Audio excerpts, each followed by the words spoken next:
Olá pessoal, tudo bem? Dando continuidade à discussão sobre comunicação interprocessos, é, nós temos na literatura alguns problemas clássicos, né, nessa comunicação que podem ocorrer, e aí a gente vai discutir aqui exatamente para ver à luz, né, do que a gente viu até pouco tempo, o uso de semáforos, exclusão mútua, né, como a gente poderia resolver esses problemas clássicos, né, utilizando tais estruturas.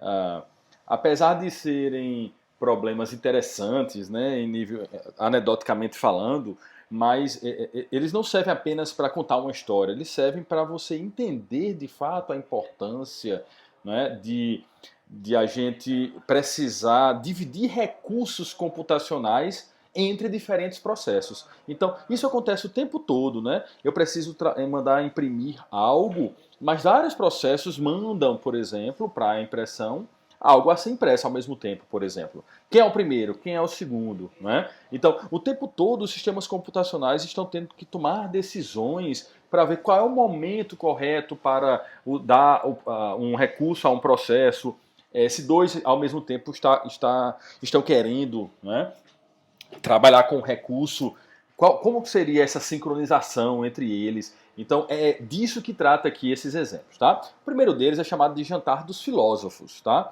Em níveis gerais, o Jantar dos Filósofos diz que, e aqui, obviamente, a quantidade aqui é puramente como exemplo, mas você pode extrapolar esse jantar aqui para N filósofos, para W garfos e assim por diante, tá? Então, mas nós temos inicialmente aqui 5 filósofos, 1, 2, 3, 4, 5, e perceba que ao lado deles, tanto o lado esquerdo quanto o lado direito de cada um deles, né, existem garfos. Naturalmente, é, é, um filósofo para comer, ele precisa dos dois garfos, dado que é uma macarronada, estão vendo aqui, ele precisa dos dois garfos. Ele não pode comer só com o garfo esquerdo ou só com o direito, ele precisa dos dois para girar a macarronada e colocar na boca, ok?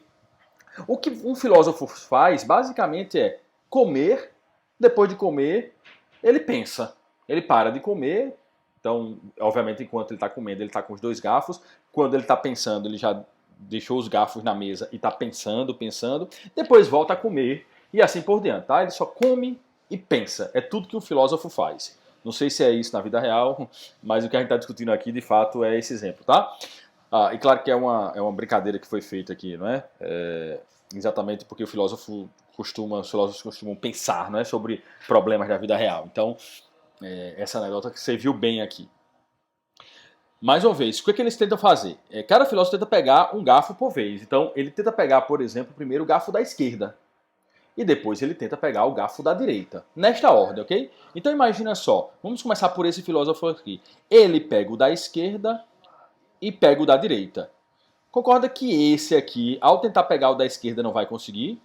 Por quê? Tá faltando recurso, né? Perceba que são 1, 2, 3, 4, 5 filósofos. A gente precisaria de quantos garfos individuais? 2 para cada um, 5 vezes 2, 10. A gente não tem 10 garfos, a gente só tem 1, 2, 3, 4, 5 garfos. Ou seja, metade do que a gente precisa.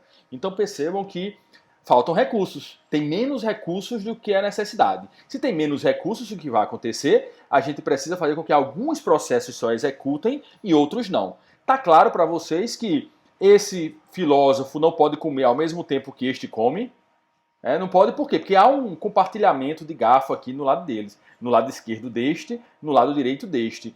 Então, esse garfo é compartilhado entre esses dois. Então, é impossível, nessa configuração, ter dois filósofos, um ao lado do outro, comendo ao mesmo tempo. Então, se esse come, esse não pode comer, esse aqui pode comer, esse não pode, esse também não pode. Por que não? Porque esse está comendo. Então, esse pode comer, esse pode comer. Esse não pode comer. Então perceba que por essa configuração, dois filósofos podem comer por vez. E aí, como fazer com que eles consigam comer prevenindo, né, deadlock? Basicamente, deadlock imagina só, cada um dos filósofos vão pegar o lado esquerdo. Então esse aqui pega o do lado esquerdo, esse pega o do lado esquerdo dele, esse pega o do lado esquerdo dele, esse pega o do lado esquerdo e esse pega o lado esquerdo. Lembra que o primeiro pegou esse aqui esquerdo e agora ele vai tentar pegar o direito. Se todo mundo pegou o esquerdo e vai tentar pegar o direito e não consegue, vão dormir, todos eles vão dormir esperando que o recurso seja liberado, mas estão percebendo que o recurso não vai ser liberado, porque esse está esperando este garfo aqui, que não vai ser liberado porque esse cara está dormindo, porque está esperando esse, que está dormindo por sua vez porque está esperando esse garfo, que está dormindo por sua vez porque está esperando esse garfo, e esse está dormindo exatamente esperando este outro garfo aqui. Então vai dar um deadlock aqui, né? Todos vão dormir aguardando que serem acordados para pegar o garfo, mas ninguém vai acordar. Lembre-se também que só os processos que estão envolvidos aqui é que podem mandar, por exemplo, um sinal de acordar, um app no semáforo, não é? Mas se todos estão dormindo esperando o garfo do lado, deadlock. Todos vão dormir. Isso é chamado de deadlock na computação, ok? Isso que eu já falei para vocês. Olha só uma possível solução, tá? Para o jantar dos filósofos. Basicamente, eles fazem o seguinte, eles pensam, né? O filósofo ele pensa, depois... Olha, a letra I aqui indica basicamente o número do filósofo, vai de 0 a 4, né? São 5 filósofos, vai de 0 a 4. Então, imagine só, o filósofo 0, ele pega o garfo, não é? 0, ele tenta pegar o garfo 1 mais I % modo N, ou seja, 0 mais 1, mod N, 1 mod 5, resto da divisão de 1 por 5 é o próprio 1. Então ele vai pegar o garfo 0 e o garfo 1. Por que esse mod, né, o módulo de N? Porque basicamente, lembre-se, quando chegar aqui o garfo 4, o cara vai pegar o garfo 4 e depois 4 mais 1, 5. 5 dividido por 5, mod N, 5, ou melhor, mod 5, né, que é o resto da divisão, dá 1 aqui a divisão e sobra 0. Então ele vai pegar o garfo 4 e 0, porque não existe o garfo 5, né? Só existe o garfo também 0, 1, 2, 3, 4, tá bom? Então essa aqui é uma forma de a gente girar na mesa. Começa com 0, mas o último filósofo vai pegar o garfo 4, só que vai ter que pegar também, tentar pegar o garfo 0, que está no outro lado. Por isso essa conta aqui, tá bom? Então, mas entenda que o pegar o garfo aqui e mais um mod N, basicamente é o da esquerda dele e o da direita dele. Então, tenta pegar o garfo da esquerda, pega o da direita. Começa a comer, coloca os garfos, né, o garfo da esquerda, coloca o garfo da direita. Ok? Então, na mesma ordem que ele pegou o garfo, começou da esquerda, depois da direita, ele também coloca de volta. Beleza? Qual é o problema dessa solução? Foi aquele primeiro exemplo que a gente mostrou. Se todo mundo pegar o da esquerda ao mesmo tempo, não é? Ao tentar pegar o garfo da direita, não vai conseguir, porque o da direita meu é o da esquerda do meu vizinho. Então significa que não vai ter mais garfo sobrando. E aí vão parar aqui, não é?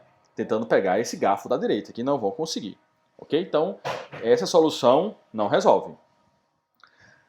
E se a gente pegar um garfo, né, devolve o garfo, espera um tempo fixo e depois pega de novo. Então perceba, eu pego o garfo da esquerda, né, tentei pegar o da direita. Se não conseguir, eu espero, por exemplo, espero 10 segundos.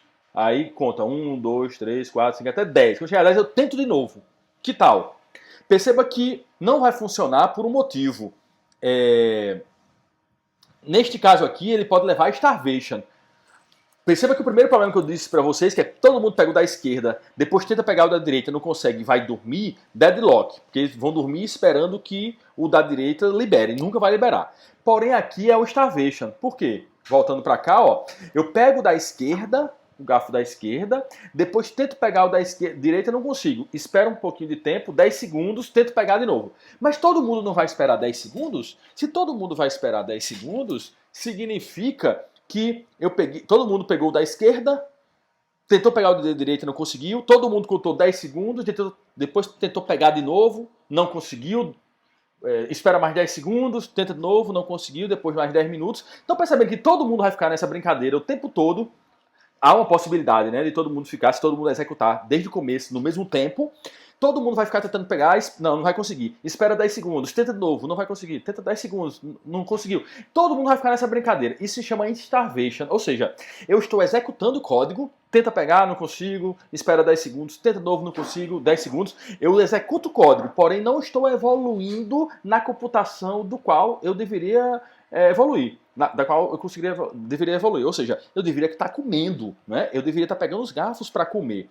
Se eu executo código, mas não é código útil, não é código que me faz ir para frente, ou seja, que não faz exatamente a função que o meu processo foi feito, e eu não executo essa função, então significa que eu tenho aí uma caracterização de starvation, ou seja, inanição. Eu vou morrer por inanição. Eu não vou evoluir na minha computação, mas ao mesmo tempo eu estou executando. Ou seja, estou usando ciclos de CPU, mas não estou indo para frente. Então, ao executar, né, ou seja, eu estou executando e gastando esforços, eu vou morrer, entre aspas, morrer por inanição. Mais uma vez, eu estou executando, mas não estou indo para frente na computação que eu deveria fazer. Eu estou executando só para ver se o garfo da direita está liberado para eu fazer o que eu deveria fazer. Mas não consigo, porque o da direita não está. Isso se chama starvation, né? Então não resolve o nosso trabalho. Mas aí eu posso alterar esse algoritmo. Ao invés de ficar esperando 10 segundos, 20 segundos, que é todo mundo fixo e todo mundo vai bater os mesmos 10 ou 20 segundos e não vai conseguir, que tal esperar um tempo aleatório? Então imagina só, eu tento pegar o garfo da esquerda, consegui. Tento pegar o da direita, não consegui. Se eu não conseguir, eu espero aleatoriamente um tempo, sei lá, de 0 a 10 segundos. Eu tento aleatoriamente, eu faço um random aqui e tento pegar. Há uma possibilidade, né, de resolver, concordam? Porque a maioria das vezes vai dar certo, por quê? Porque aleatoriamente, se eu espero 2 segundos e consigo pegar, o outro cara está esperando 5 segundos, então se eu peguei o da direita e ele está esperando 5 segundos, ele nos 5 segundos vai perceber que eu já peguei e não vai conseguir mais pegar, mas pelo menos um cara conseguiu pegar. Então perceba que aleatoriamente, esperando um tempo, vai acontecer uma configuração em que um ou dois vão pegar os garfos, e aí ao pegar os garfos eles vão comer, depois vão liberar, e os outros vão conseguir também, em algum momento, pegar os garfos deles e comerem, tá bom? Essa solução, perceba que, assim, ela funciona na maioria das vezes, mas não funciona 100% do tempo. Então, há soluções que precisamos dar, que precisa resolver 100% do tempo. Não é esse o caso. Aqui não vai ser assim, tá? Então a gente vai ter que encontrar uma solução que resolva, que funcione em 100% do tempo. Porém, essa solução específica que a gente discutiu aqui, que é tentar usar um recurso, se ele não estiver disponível, eu tento esperar um tempo aleatório para depois tentar de novo, porque provavelmente se eu esperei aleatoriamente, o outro processo esperou aleatoriamente, mas esperou um tempo diferente do meu, então alguém vai conseguir pegar o recurso. Isso é usado em redes, né? Quando a gente usa o protocolo CSMA-CD, quando acontecem colisões, né, entre pacotes, então um processo que injetou um pacote, quando dá uma colisão, ele escuta a colisão, ele espera um tempo aleatório e só depois é que ele tenta de novo mandar esse mesmo pacote. Então isso acontece o tempo todo nas nossas redes, tá certo? Então esse protocolo é utilizado utilizando exatamente tempo aleatório. Mas como a gente precisa achar uma solução que funcione em 100% do tempo, essa solução ainda para a gente não é satisfatória, tá? Então podemos, obviamente, dado que a discussão nossa é essa, né, a gente pode utilizar semáforos, ok? E como é que a gente poderia proteger com semáforos? Imagine só que nós vamos ter o seguinte, ó. Aqui é um filósofo em linhas gerais. Ele pensa, pega garfos, né, ó, pega garfos, e aqui que é o filósofo de letra I, de número I, então vai ser 0, 1, 2, 3, 4, ele passa qual é o número dele, e obviamente esse take forks aqui, ele vai tentar pegar o tanto da esquerda quanto da direita, ok? Depois uma vez que ele pegou os garfos, ele vai comer, depois que ele comer, ele devolve os garfos. Depois volta a pensar, né? Depois tenta pegar os garfos, se conseguiu ele come, depois ele coloca os garfos e assim por diante, ok? A gente não está mostrando aqui como é que a gente resolve o problema, não é? De conseguir pegar os dois garfos, mas nós vamos mostrar já já. É importante definir aqui para vocês o seguinte, ó, a gente está usando o estado, vocês lembram que a gente usava o estado para ver se lá no produtor consumidor, para ver se ele estava querendo, né, usar, se ele estava querendo consumir ou mesmo produzir, tá? Então a gente tem um estado aqui, se a gente tem a necessidade ou não de usar, de entrar na região crítica. Então aqui é o estado, se ele, aqui diz basicamente se ele vai estar ou não vai estar com fome, por exemplo. E aí, a gente usa um state n com n posições, isso é um array, exatamente porque n é a quantidade de filósofos. Está vendo aqui, ó, n5, então cada filósofo vai ter sua posiçãozinha no array do estado, que marca qual é o estado do filósofo. Se ele está pensando, se ele está com fome, tá? Ou se ele está comendo. E aí a gente precisa, obviamente, você já sabe muito bem, guardar um semáforo do tipo mutex, começa com 1, não é? Exatamente para garantir a exclusão mútua. E a gente guarda um semáforo por filósofo, tá vendo? Ó, S com 5 posições. Nesse caso, 5 posições, tá? Por quê? Exatamente para a gente poder acordar ou fazer dormir um filósofo. Tá beleza? Esse semáforo aqui serve exatamente para acordar ou fazer dormir um filósofo. Dormir no sentido de dormir aguardando pegar os garfos para comer, tá?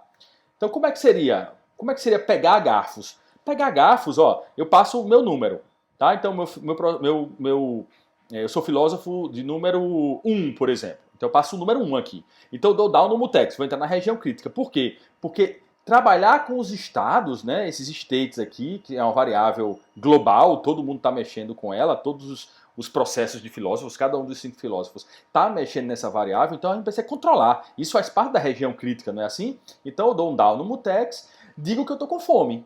Ó, o filósofo 1 está com fome, o estado dele é hungry, e testa. Esse teste é exatamente, eu posso ou não posso pegar os garfos, tá certo? É aqui que está a charada. Então, ó, eu vou testar. Como é que eu testo?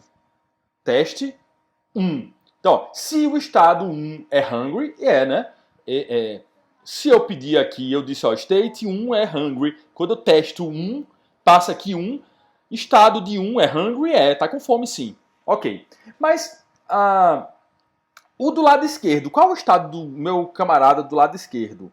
Tá? Qual é o estado do meu do lado direito? Concorda que se eles estiverem comendo, eu não posso pegar os garfos? Porque se eles estiverem comendo, o da esquerda e da direita estiverem comendo, significa que eles estão com todos os garfos necessários e eu não posso pegar nenhum. Tá certo? Então, olha só. Eu digo, ó, se eu estiver com fome e o da esquerda não estiver comendo e o da direita não estiver comendo, significa então que eu vou comer. Ó, eu mudo meu estado para comendo. E libero o S de I. Eu libero o semáforo de I. App S de 1. Né? 1 aqui, ó. State 1 é eating agora, de hungry passou para eating, comendo. E agora eu mando o semáforo. SI. No caso, S1, né? Mandei um sinal. Mais um. App no semáforo, mais um. Se é mais um, o que ele vai fazer agora? Saiu do teste. Concluiu o teste. Libera a região crítica, tá vendo? Ó, essa região crítica eu liberei. E eu dou down no meu semáforo. Down no S de 1.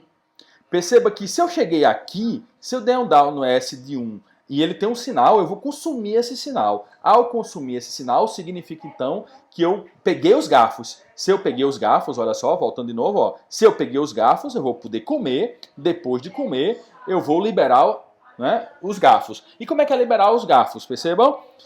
Comi, put forks 1. Se eu coloquei put forks 1, o que é que eu vou fazer? Vou liberar. Como é que eu libero? Eu dou um down no mutex, digo que o meu estado é pensando, agora eu estou pensando. Eu testo o meu colega da esquerda, não é? Por que eu vou testar o meu colega da esquerda? Lembra que ele podia estar dormindo, aguardando que o colega dele, né, o acordasse após liberar os garfos. Concorda que os colegas, né, do lado de um filósofo que está dormindo, aguardando ser acordado para comer, né? Uma vez que os colegas comeram, eles precisam exatamente fazer o teste. Rapaz, meu colega da esquerda e meu colega da direita, como estão? Então eu faço o teste, ó, teste left, teste right. Ou seja, isso aqui vai fazer exatamente com que o filósofo da esquerda execute o método teste, o da direita execute o método teste, exatamente para eventualmente acordar. Então, ó, imagina que eu estava comendo e o da esquerda estava dormindo, tá? Então, olha, o estado meu é hungry, não é? Eu estava dormindo esperando para pegar o garfo. O estado da esquerda é comendo, vamos imaginar que não. O estado da direita é comendo, não, né? Porque o da direita fez exatamente, liberou o da esquerda. Então, não é. Então, eu coloco que estou comendo e libero o semáforo, ou seja, eu me libero, tá certo? Beleza? Vamos ver agora de novo o caso em que eu durmo porque meu colega da esquerda ou da direita estão dormindo, estão comendo. Então, ó, eu tento pegar o garfo, né? Então, take forks. Aí eu dou um down no mutex, eu digo que estou com fome, testo. Se o estado é com fome, é. O meu da esquerda está comendo, vamos dizer que não está. Ok, massa. Mas o da direita está comendo, está. Se o da direita está comendo, perceba que esse if quebra, não é? Ó, ele quebra. Se ele quebra, significa então que eu não vou executar o app. Se eu não vou executar o app, o semáforo 1, por exemplo, vamos imaginar que seja 1 de novo aqui, o semáforo 1 ele vai estar com valor 0 inicialmente. Então, ó, quando eu sair aqui, eu testei, liberei a região crítica, eu dei um down no S1 que é 0, eu vou dormir. Eu vou dormir.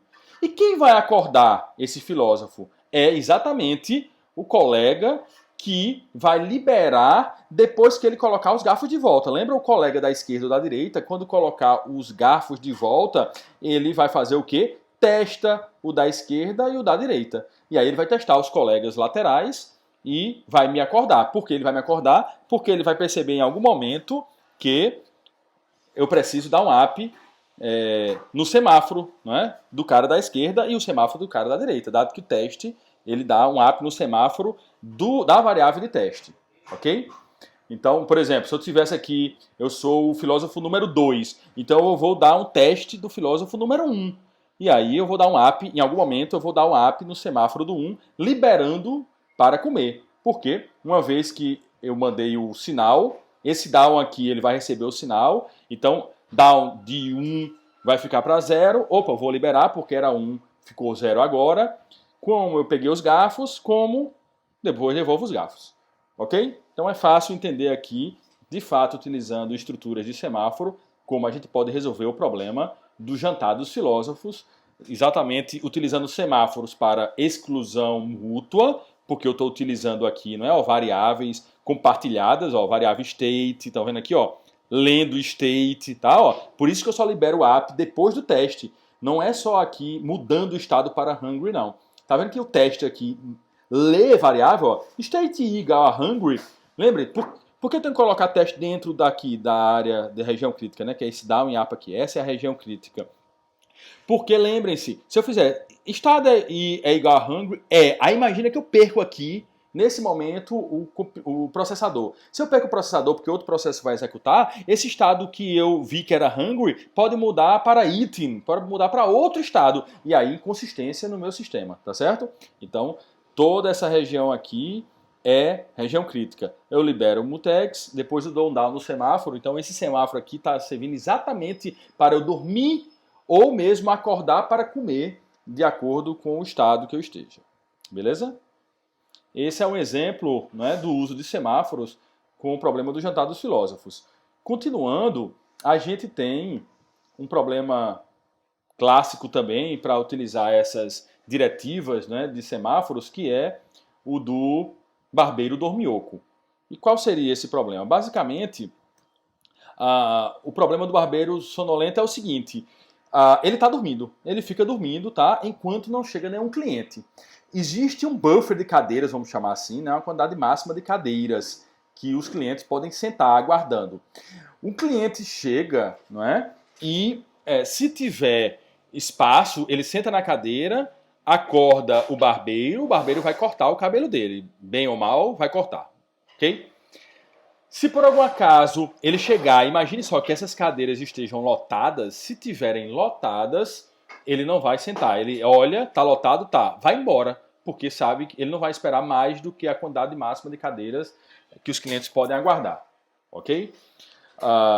Como é que a gente resolve então isso aqui? Tá, outra coisa é que só existe um barbeiro, tá? Naturalmente, quem vai acordar o barbeiro é logo o primeiro cliente, né? Ele chega, acorda o barbeiro, senta na cadeira do barbeiro e começa a cortar. Mas uma vez que não tem mais nenhum cliente, o que é que o barbeiro vai fazer? Ele simplesmente dorme, volta a dormir. Beleza?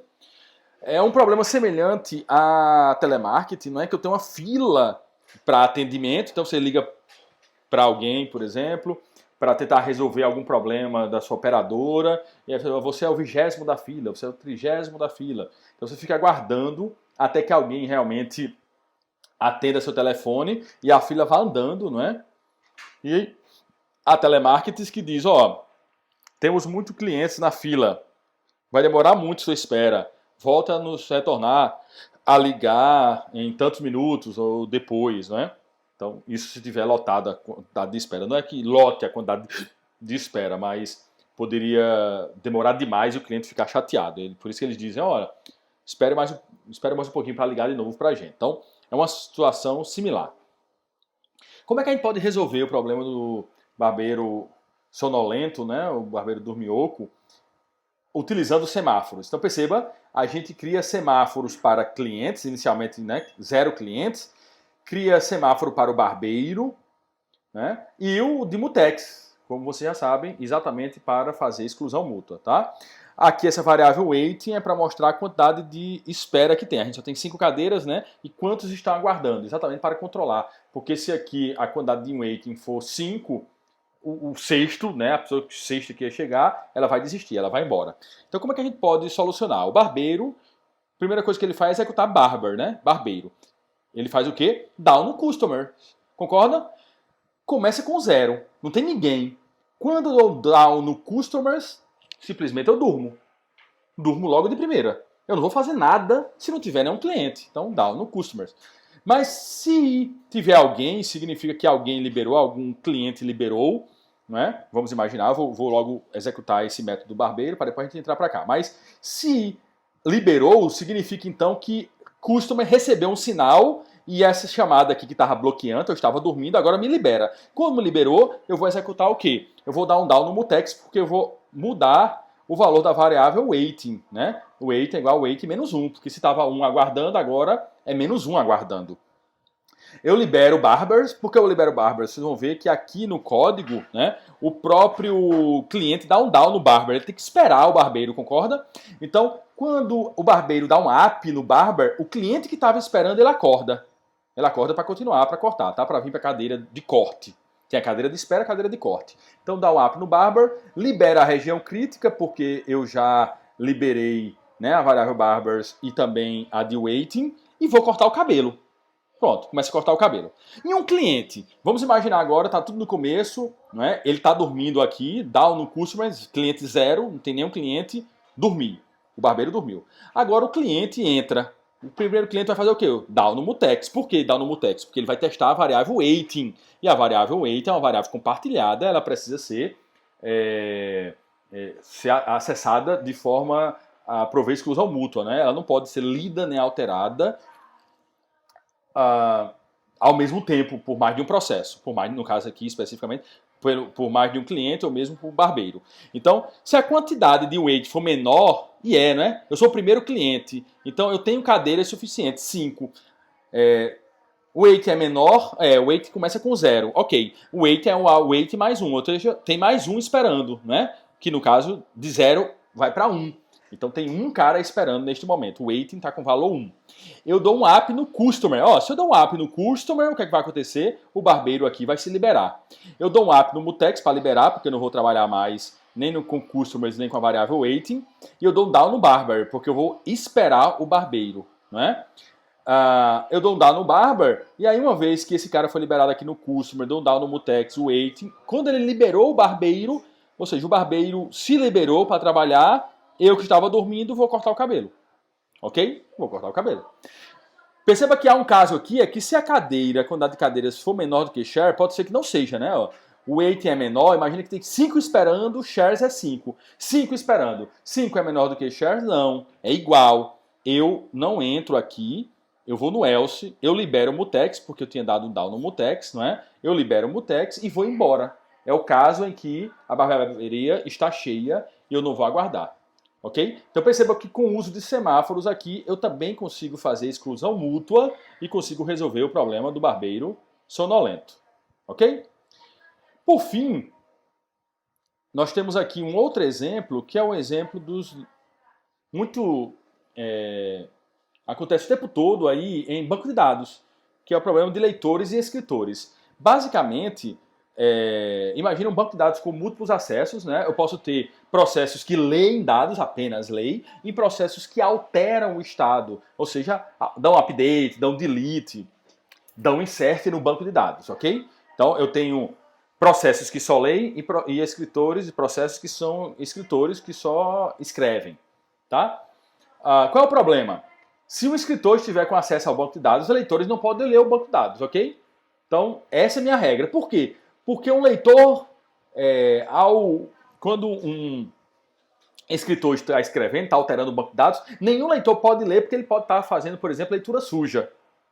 Tá? Ele pode ler uma coisa que não é verdade. Então, a gente tem que aguardar, os leitores têm que aguardar enquanto há alguma alteração no banco de dados. Beleza? Mas, ao mesmo tempo, se eu tiver leitores dentro do banco de dados, ou seja, na região crítica, né? Vamos dizer assim, estiver lendo coisas do banco de dados, se chegar um escritor, o escritor vai ter que dormir. Ele não pode entrar para alterar enquanto tiver leitores para ler o banco de dados. Tá ok? Então, olha só. Deixa eu ver se tem esse código maior aqui. Não, tenho não. Basicamente, o que eu tenho que fazer é o seguinte. Ó, o que o leitor faz? Antes do leitor, eu tenho um down no mutex, mais uma vez, e a gente tem um semáforo db igual a 1. Ou seja, quem controla o acesso ao banco de dados é esse semáforo db, database. Tá legal? E a quantidade de leitores, ó, reader count, né? RC é igual a 0, porque inicialmente, obviamente, não tem nenhum leitor.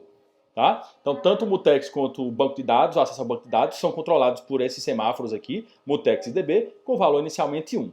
Né? Então, o que o leitor faz? Quando ele chega, o leitor ele faz o down no mutex e diz que ele tem mais um leitor. Né? RC é igual a RC mais 1.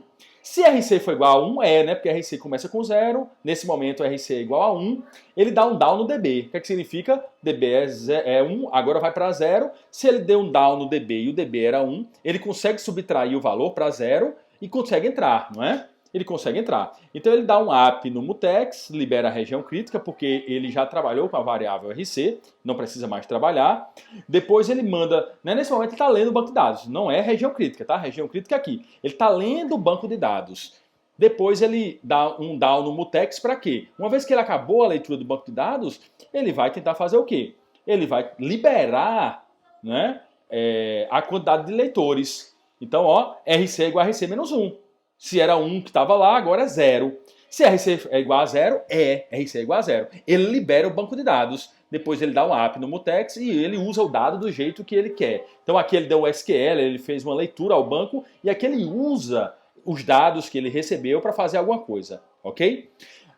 Perceba que ao liberar o DB, ó, vai liberar eventualmente, se DB tiver com valor 1, um escritor pode chegar lá e pode escrever. Então perceba, o que é que um escritor faz? Um escritor ele fica updata, né? Ele é uma região não crítica, ele faz alguma coisa que não é crítico. Opa, agora eu quero alterar o banco de dados. Eu dou um down no DB, como o DB está 1, eu dou um down no DB, vai para 0, mas eu posso entrar, não é? Eu escrevo dados, então eu fico escrevendo dados aqui, ó. Quando eu dou um down no DB, eu estou na região crítica lá do banco de dados, eu estou alterando. Imagina que enquanto esse cara está alterando, chega agora um leitor. Opa, chegou um leitor. O que ele vai fazer? Down no mutex, RC é igual a RC mais 1. RC era 0, agora é 1. Se RC é igual a 1, RC é igual a 1. É o primeiro, quer dizer, é o leitor número 1 agora, né? O outro já foi embora, esse aqui agora está querendo entrar para ler. Ele vai dar um down no DB. Ele vai conseguir entrar? Não, né? Porque se esse cara aqui, ó, já deu um down no DB, ele diz foi para 0 e ele está ainda escrevendo dados e ainda não saiu dessa linha, um escritor, quando o leitor der um down nesse DB, ele vai dormir, porque o DB está 0, vai ficar dormindo, não é? E aí, quando ele vai ficar dormindo, imagine agora que chega um segundo leitor.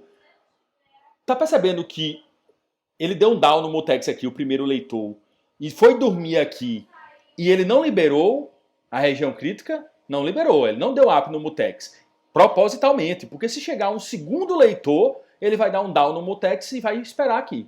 Um terceiro leitor, down no mutex, vai esperar aqui. Um quarto, down no mutex, vai ficar esperando aqui, porque o primeiro leitor não liberou aqui, porque está dormindo, porque o próprio escritor está escrevendo lá, tá certo? Então vamos imaginar que o escritor parou de escrever e ele liberou up no DB. Então aquele primeiro leitor vai se liberar, né? Ó, ele vai se liberar aqui, acordou, libera a região crítica, começa a ler dados. Quando começa a ler dados, lembre-se que tinha outros leitores aqui dormindo por causa desse down aqui.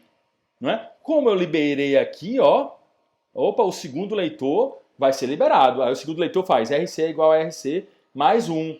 Opa, agora eu tenho mais um leitor, não é? Eu tenho mais um leitor, eu tenho 2 agora. Se RC for igual a 1, não é, né? RC é 2. Então ele não vai dar um DAO, ele vai liberar o mutex e vai começar a ler dados. Opa, por que ele não vai dormir aqui? Porque tem um leitor lendo lá. Lembre-se, não importa. Eu posso ter N leitores, 1 milhão de leitores, não tem problema leitores, porque leitores não alteram o banco de dados. Se leitores não alteram o banco de dados, eu posso ter vários leitores ao mesmo tempo dentro do banco de dados. O que eu não posso ter é um escritor e leitores. Isso eu não posso, né? Então, ó, tem 2 leitores já aqui. Como ele liberou, o segundo leitor também liberou aqui esse mutex, o terceiro que estava esperando também, ó, tá liberado. Agora é 3. Se RC é igual a 3... Não é. Então ele não vai dar o DAO, porque não precisa. Ele dá um app e vai ler. Só quem vai dar um DAO aqui é o primeiro leitor, exatamente para barrar possíveis escritores, tá bom? Mas o segundo leitor, o terceiro, o quarto, o quinto, quantos leitores chegarem, eles vão conseguir ficar lendo dados, ok? Enquanto tiver leitor, não é? Eles vão entrar e vão ficar lendo aqui. E é um possível problema, tá certo? Estão vendo que se eu chegar a 1.000 leitores, 2.000 leitores, o escritor nunca vai conseguir, porque ele vai ficar o tempo todo aqui dormindo enquanto não libera um DB. Nesse caso aqui, tá? Enquanto o último leitor não for embora, ele não libera o banco de dados. Então vai ter vários 1.000 leitores. Aí quando chegar no um leitor só, agora saíram vários leitores, só tem um leitor na região crítica, chega um segundo, chega um terceiro, chega um quarto. Pode ser que ele nunca libere aqui. Pode ser então que o writer nunca acorde querendo entrar na região crítica. Naturalmente, a gente pode alterar esse algoritmo para prever esse tipo de situação, né? Por exemplo, a gente só vai fazer uma contagem aqui que depois que chegou 100 escritores, agora não vai chegar 100 leitores ou melhor, não vai mais entrar nenhum leitor. Então vai até chegar em 0 leitores, quando chegar em 0 leitores, libera para o escritor. A gente pode fazer esse tipo de controle aí, com quantidade máxima de leitores, até que o escritor entre, tá certo? A gente pode tentar fazer esse tipo de alteração. Mas esse aqui, mais uma vez, enquanto tiver leitores chegando para tentar ler, vai entrar na região, vai conseguir ler o banco de dados, beleza? Então vamos imaginar que tem 2 aqui. Tem 2, aí o segundo leitor que está lá, né? Parou de ler os dados, ele dá um down no mutex para subtrair a quantidade de leitores. Leitores igual a 2 menos 1 dá 1. Se RC é igual a 0, não é, porque é 1. Ele libera, mas não vai liberar aqui, por quê? Porque ele tem ainda um leitor lá, RC é igual a 1. Então não faz esse if aqui. Ele libera o mutex, usa o dado, ou seja, sai da região crítica e usa o dado como ele quiser. Tá? Tem o último cara que está lá, o último leitor está lá, está lendo o dado, depois ele dá um down no mutex, ele diz RC é igual a RC menos 1, ou seja, RC é igual a 1 menos 1, 0. RC é igual a 0, opa, é o último leitor, aí ele dá um app no DB, quando ele dá um down no DB, o escritor que estava tentando escrever aqui, estava dormindo aqui, agora ele vai conseguir escrever, porque o último leitor saiu do banco de dados. Ok? Então, com isso, com esse exemplo, a gente acaba os exemplos de uso de semáforo exatamente para prover exclusão mútua, né, com 3 exemplos interessantes de como utilizar esses semáforos. Mas só lembrando que esse último algoritmo que a gente viu, né, eles privilegiam quem? Né, os leitores, porque enquanto tiver leitor, vai entrar. Tem outros que podem privilegiar os escritores. A gente precisaria alterar esse código, obviamente, para pensar nos escritores. Ou seja, eu privilegio escrita do que leitura. Tá? Naturalmente, esses que a gente viu agora, eles dão o máximo de paralelismo, né? Porque quanto mais leitores chegar, pode entrar sem problema nenhum. Beleza? Valeu, pessoal. Até a próxima.